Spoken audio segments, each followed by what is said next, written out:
Hello again.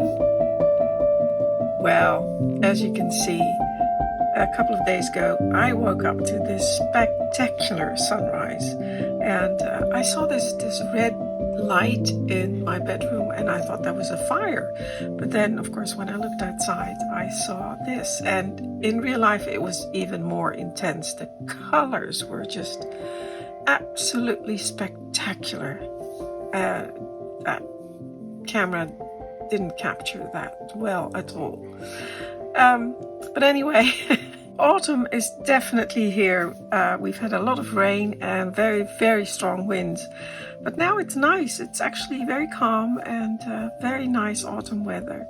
And like I showed you 2 weeks ago, I have these auriculas in my garden, and they should flower, or they did flower in April, May, somewhere around that.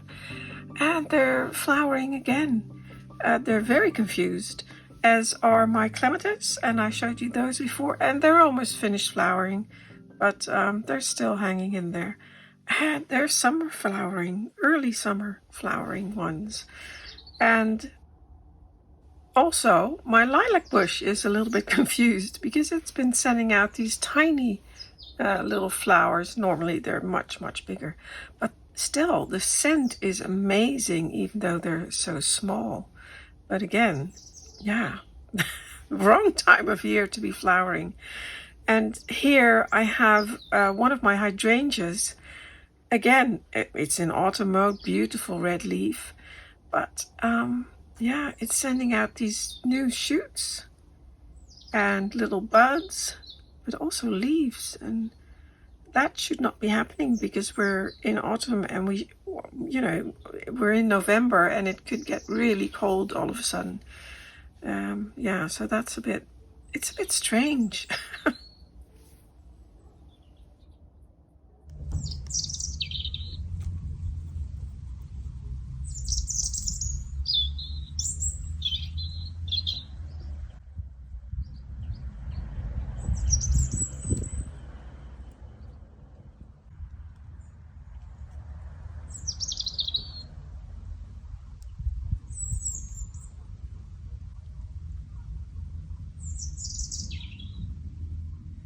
So today I thought I'd show you the difference between copper that's been polished with a cloth and some polish.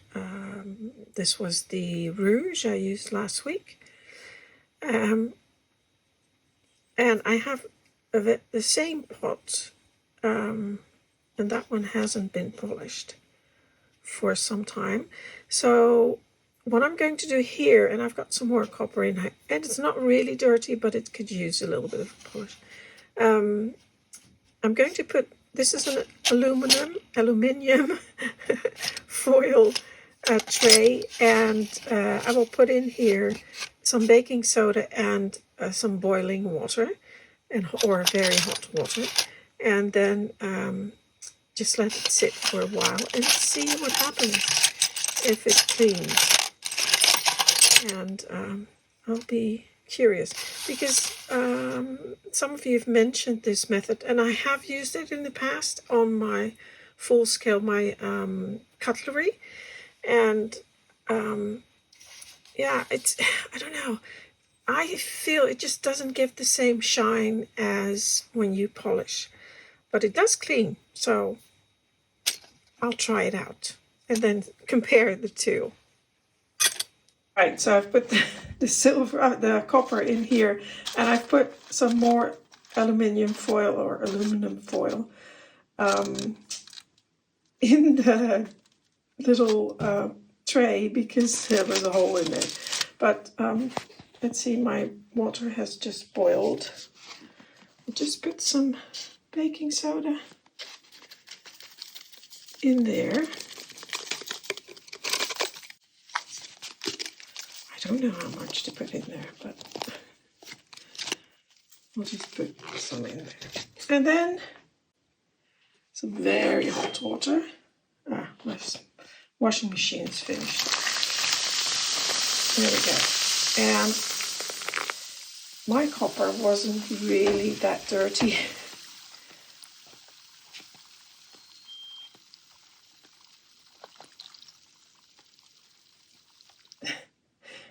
it does look quite murky, the water.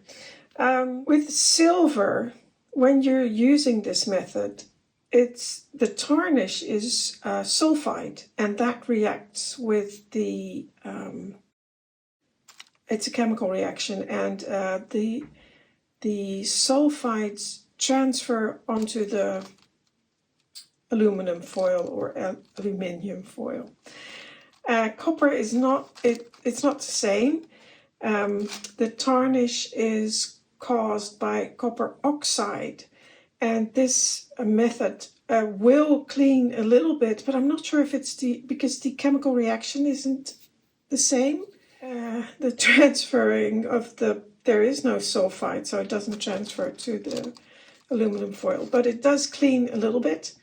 And I'm not sure if it's the aluminum foil or if it's the baking soda that's doing that, actually. Just leave it in for a few minutes. I've just transferred it to another tray with clean water. That one needs to. And it does look like it's really quite clean and shiny.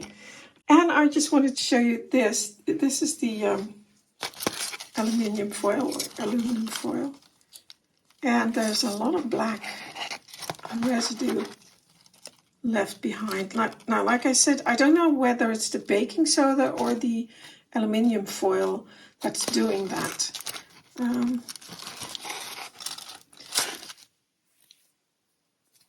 not sure. So really, I should repeat this test. And I do have some more copper that's not been polished for a while.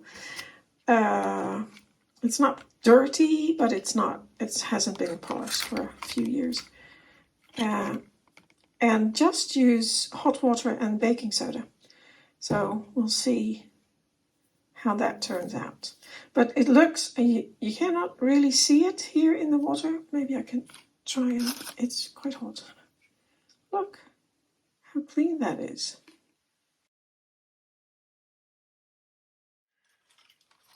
There. I just have to clean it. I mean, dry it. I have an old tea towel here, and I'll just dry it. It does look clean. This one came out really nice and clean.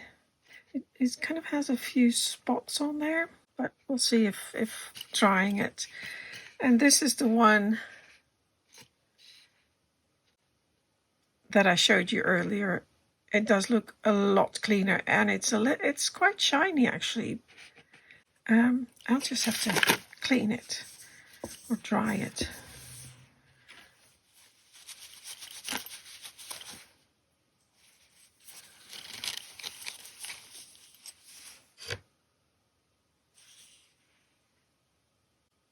That looks pretty good, I must say. I'll compare it to mine, which was also in a box. Just give that a clean.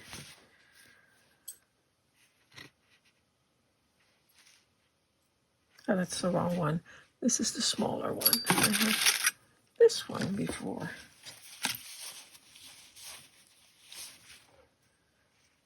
There. I don't know if you can really see the difference.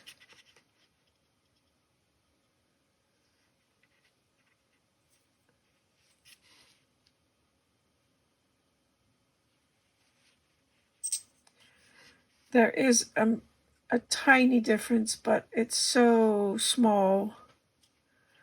I think it did a really good job on these two.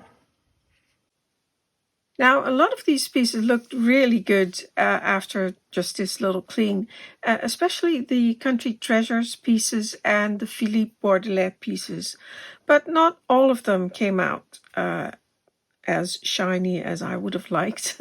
There were some with staining, and there were some like these Bodo Hennig pieces, like this little fish here, that had a coating on it, which came off. And that's what I was worried about with the tinning. But that didn't happen. The tinning was absolutely fine. The coating was not. You can see the difference between that and this. This is like a matte surface. I always thought it was too matte.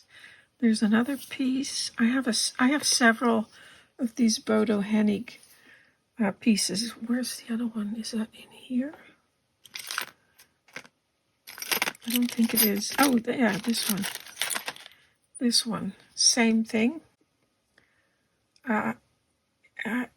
Again, the black stuff is coming off. And they put that on there to give it depth, and I also think it's protection. But it comes off, so yeah. Be careful. But I will be polishing these with my wheel, and just to give it a little bit more shine, because I think it's too matte. Don't like that.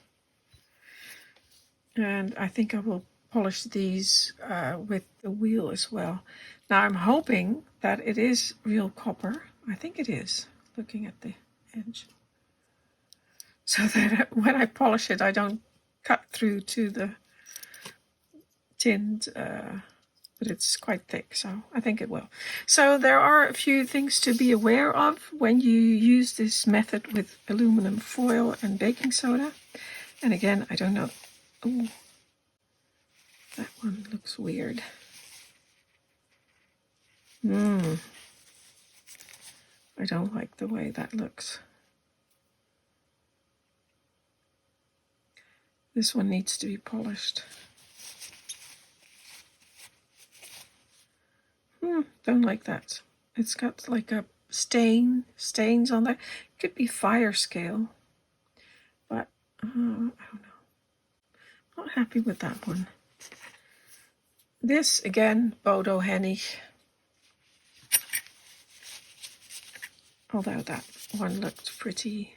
It's got stains on there as well. That wipes off.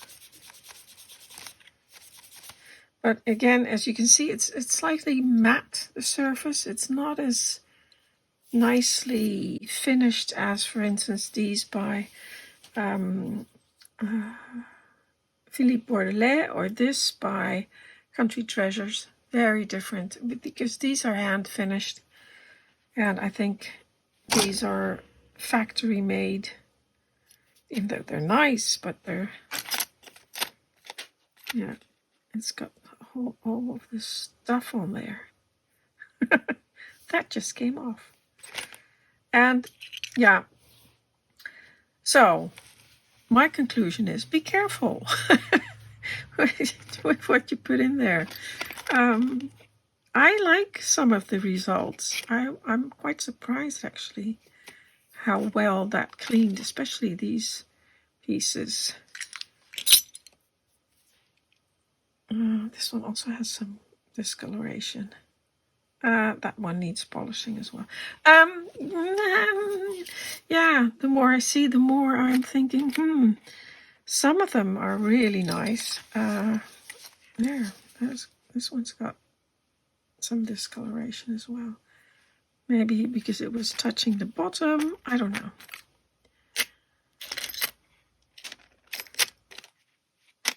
That one still dark. Yeah, well, I will certainly try it again, because I am happy with some of these pieces, but not all, I must say. And with these, I'm actually glad that stuff came off, because I was gonna use my wheel on those anyway. So the Bodo Hennig.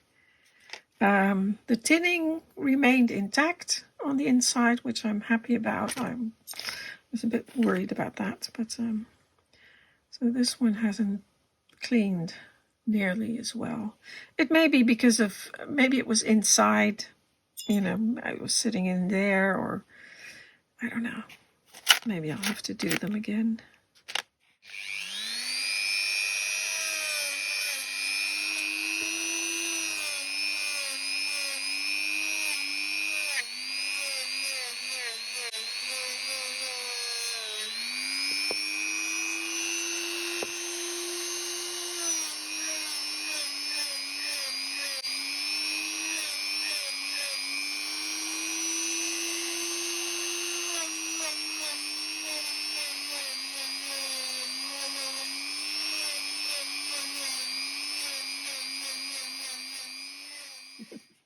I just finished polishing this piece, and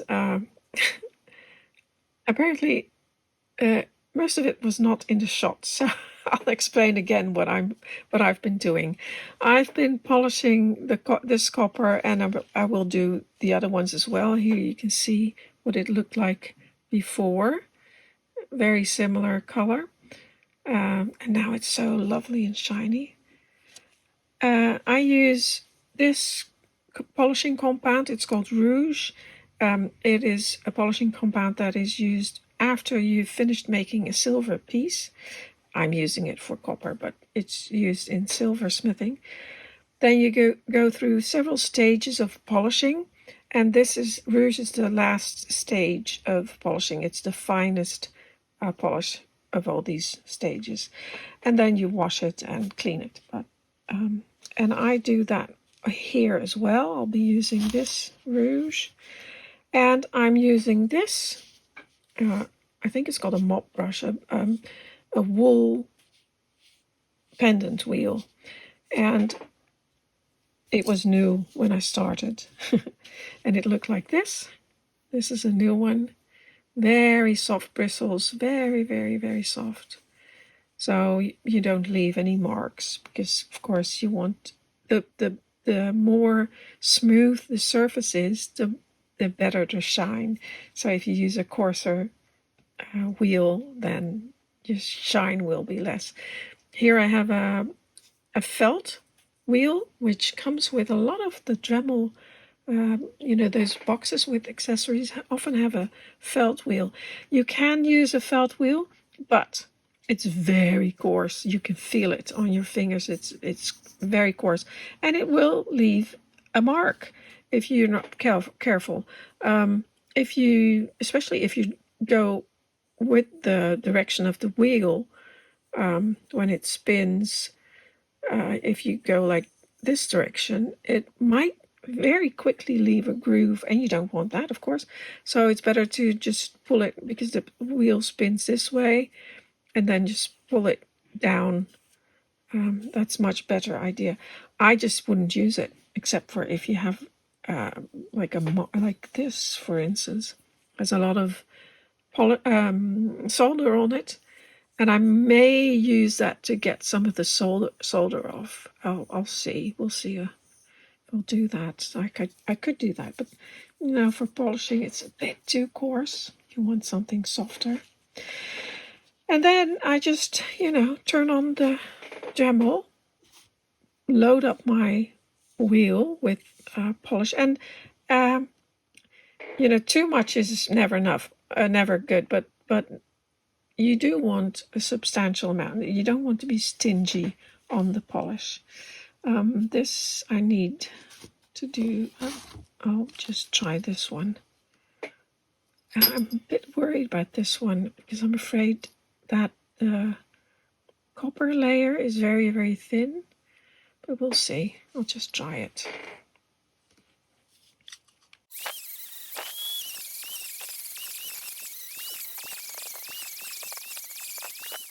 Because the wheel is spinning so fast, and I was getting very close to the edge, and the wheel went over the edge, then you just it sort of jumps, and it's a bit scary, but yeah, it's quite soft.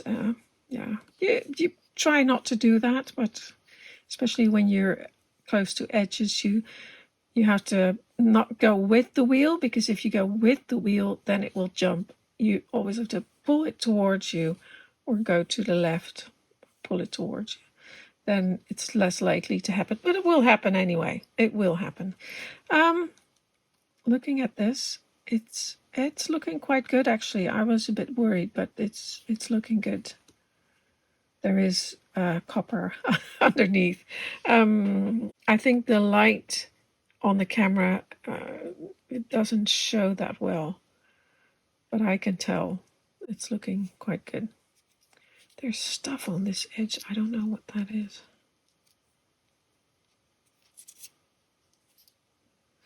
I'll continue.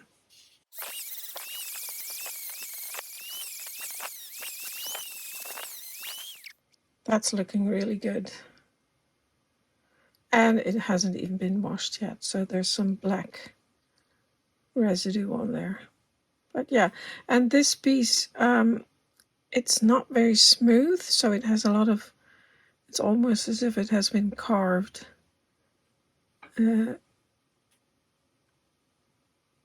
So it's harder to polish than, or it's not harder to polish, but it doesn't get as shiny as a smooth surface like this. This is much shinier because it's smooth. So yeah, but still, I like that. And I like the color if you compare it to the other one. I don't know if the color really shows very well on the video. Look at that piece. Maybe I adjust the light a little bit. I just polished that. That's the Philippe Bordelais piece, which has a lot of solder on the edges. And look at that, how clean it, and just quickly going over it with the wheel and some rouge. And the black, like I said before, or did I say that before? Maybe that was that was in the segment I just cut out. The black residue that you see on there, the black spots, that's the rouge. It's very greasy, and you can see it here on my fingers as well. And it will wash off here as well. There's some spots on there as well. It will wash off. So, but look at that. Huge difference. Huge difference. I really like that. I like it when it's so shiny.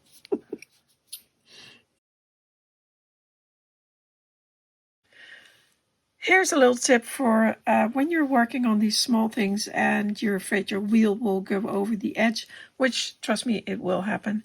But just hold your finger there, and then the wheel will go over your finger. It doesn't hurt, not with these soft brushes, not at all. And it, instead of catching the edge, it will catch your finger, and it just, will go. I'll show you. It will be smooth.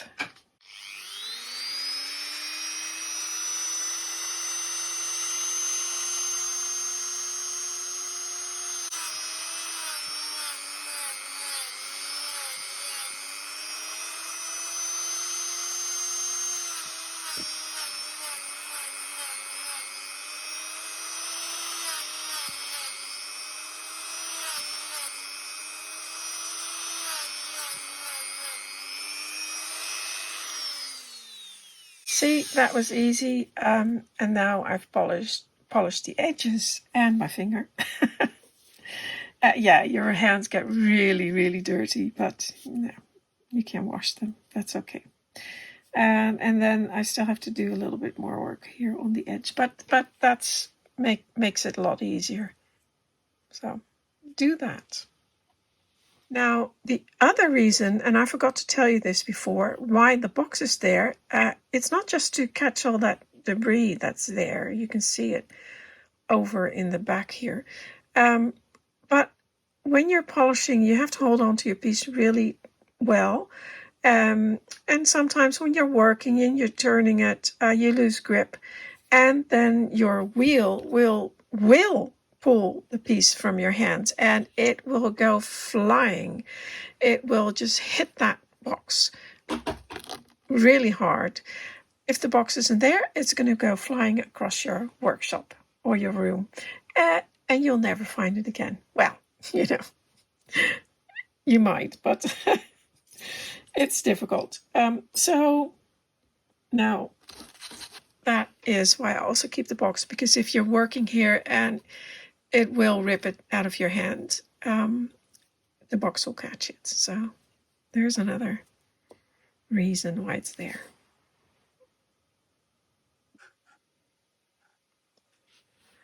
This is what my hands look like after polishing this lot of copper.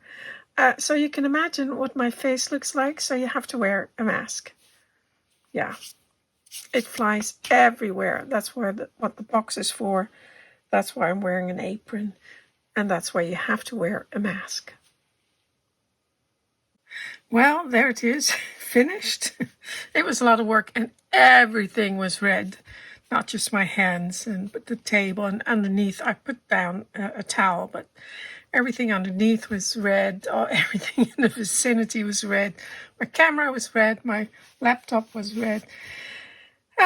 So that's in short, do this outside if you're going to do this. And I usually do this outside, but yeah, it was raining, and oh well. And now I have to pay for it because it's a mess. Anyway, to the left from here, to the left, this is what I just did with the wheel. And this was after I cleaned it with the aluminum foil, and baking soda and hot water. And on this side I polished my hand, which you saw, was that last week? I think so. With a cloth, also with the rouge. But I must say I did polish this with a wheel several years ago. So it was clean, as in there was no residue, no gunk in there, and everything was quite clean on the outside. It just tarnished a little bit, so I did that. I don't think there's a lot of difference. Of course, this is a little bit shinier at the moment, but not much. And again, I think it's very difficult to see on camera. There's hardly any difference. Of course, these two sets are the same. Same set. And what else? This one belongs to this. These three belong together. And of course, these three as well. And they're from the same maker. And to be honest, I don't know who made those. I cannot remember. I don't think I knew when I bought. I can't remember where I got them from. I have a couple more, but I don't know where they came from. These are from Country Treasures, the molds. And the Bono Hennig fish mold. I think that turned out really nice, even though I can still see scratches in there, and I should really be doing that. Yeah, there's different techniques I've learned in silver smithing from Jens Torp, and I know how to get them out just by filing and then going, with a finer and finer abrasive sandpaper, and yeah, and then polishing. I'll have to do that one day, but I must say I think it looks so much better already than what it was. I think so anyway. And the same goes for this one. Looks so much better. But you can still see the line in there, and it's a little bit pitted and scratched. And again, same as for the fish, that needs more work to get that really shiny. But for now, I think it looks pretty good. There's some pitting there. Couldn't reach in there. Yeah, looks much better than it did, I think, anyway. But yeah, the other things, I like the jug. It's very nice. Much better than it was before. And what else did I see? Well, I really like this one. And funnily enough, the bit on the top did not come off. And at the bottom it's mostly come off. But that one is very nice.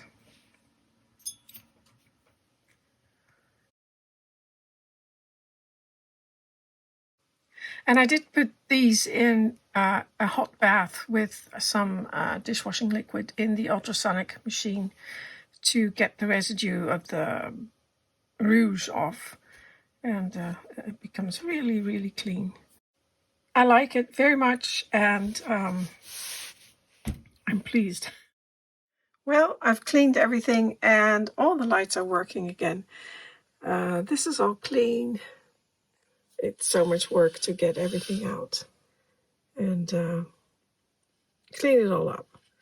But anyway, and now I have to look at the picture and put all the copper back because I cannot remember where everything went. So I really do need my picture.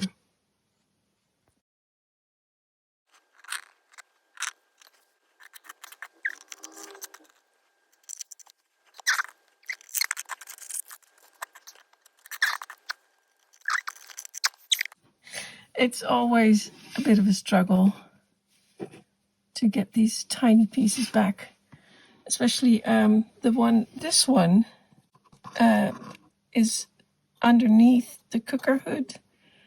The hook is a little bit in there. I struggled to get it on there. And I also noticed that the light from the cooker hood is no longer working. So I'll have to fix that as well.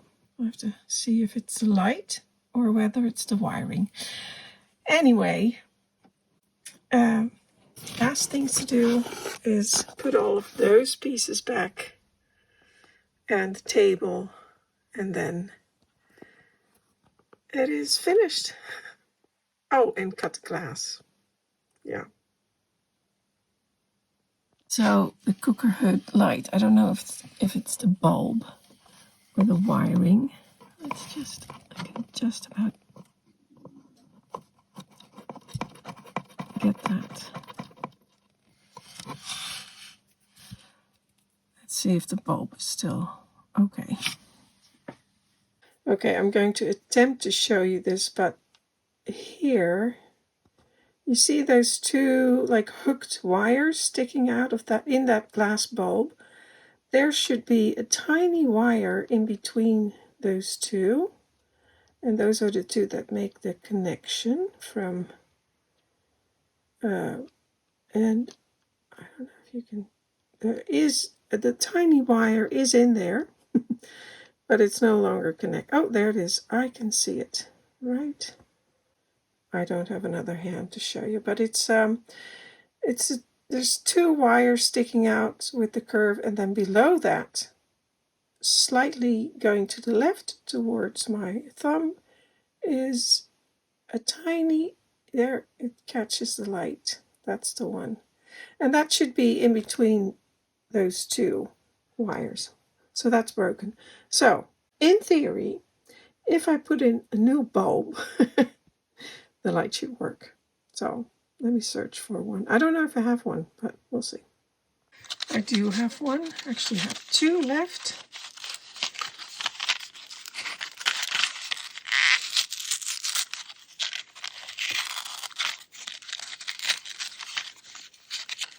So if this one is okay, and I will check whether this one, because even if they come out of the packet, they could still be broken. So I'll check that one and then put it in. This one seems okay. It looks a little bit different than the other one, but the wires are all connected. See that it looks a little bit different, but you can see that very thin wire going from that long one to both of those short ones. I don't know, can you see that? I can just about make it out. So that one should be okay, and I'll put it in.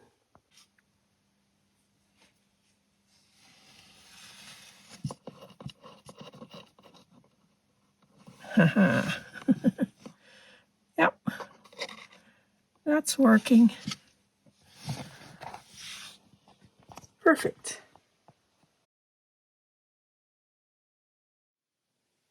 I cleaned my desk and picked some of the flowers you saw in the beginning of the video to put on my desk. I always like to have flowers on my desk.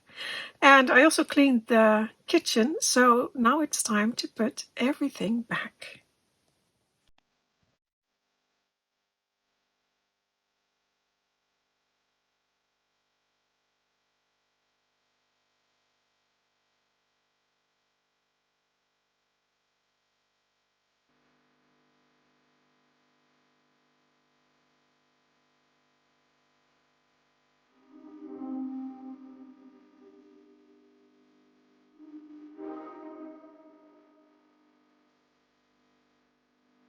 There we are, done. That took quite a long time. And I think everything is here. I don't think, apart from this piece over there, can you see that? I can take it out.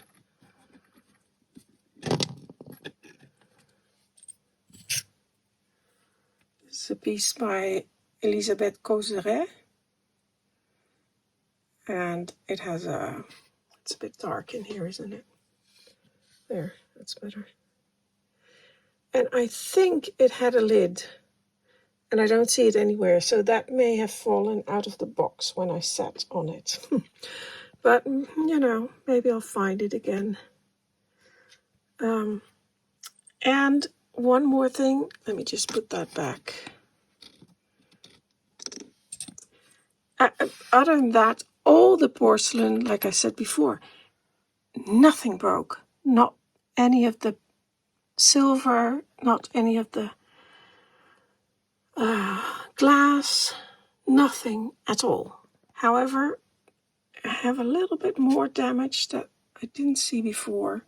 So this chair, it's not broken, but it's that shouldn't be in that position. And this one is loose as well. It was leaning forward badly, so I kind of had to push it back a little bit. And I'll glue that. Not at the moment, but I'll do that later. Put that back in and glue it. Other than that, I was, like I said before, I was very, very, very lucky. And nothing really broke. So the lights are all working. The pieces are all back. It's finished. And the only thing I have to do is cut the glass, and I'll do that sometime this week. And the only thing I still want to do, but then I'll have to pull the whole house forward, so that won't be happening anytime soon. This light keeps coming down a little bit, so I have to pull the wiring a little bit up a little bit so it sits against the ceiling, because I don't want to put any super glue or anything on there. But anyway, so it's a little bit lower than the rest. But again, it's all finished. Well, that's it for today. Thank you for watching. I hope you enjoyed it. Until next time.